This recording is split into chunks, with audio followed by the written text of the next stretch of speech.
It can be frustrating to be on a team where nobody seems to be comfortable speaking up in meetings or sharing their thoughts and concerns during one-on-ones.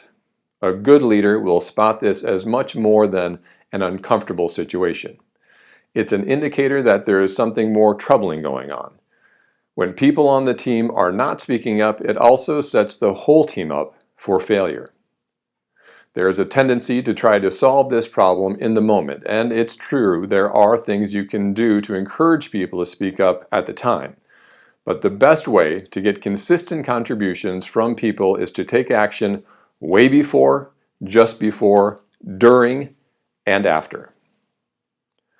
Way before you ever get people in the space where you hope they speak their minds, you need to establish a culture where people feel brave enough to do so. The fundamentals of this are in the concepts of psychological safety. This is a subject in and of itself, explored in depth by Amy Edmondson in her groundbreaking book, The Fearless Organization.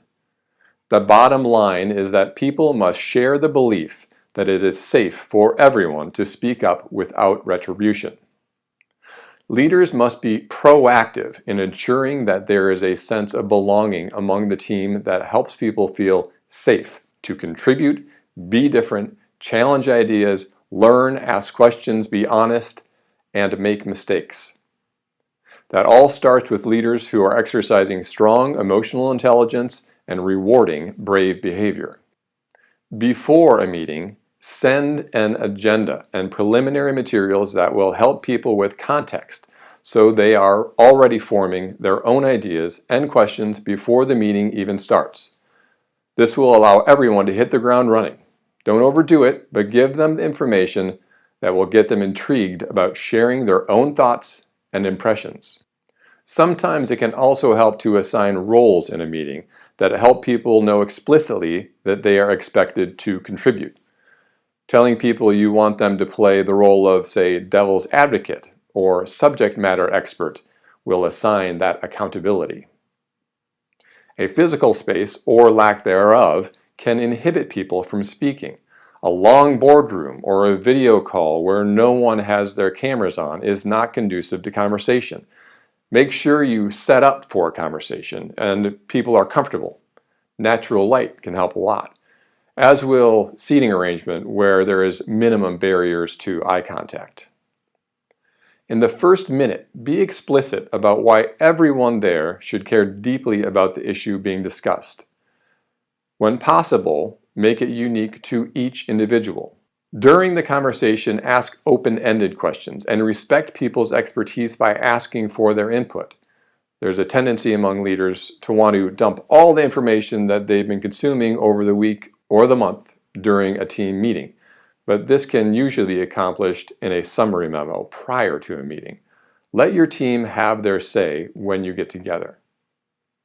Sometimes it's necessary to manage personalities by redirecting commentary away from overly talkative members to folks who are a little more reticent to share.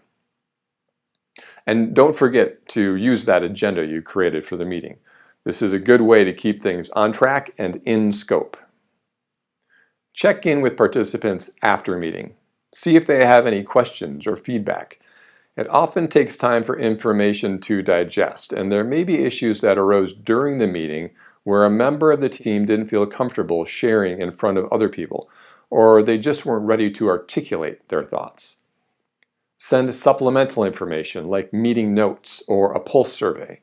This is a great way to help keep important issues from slipping away due to the rush of the workday.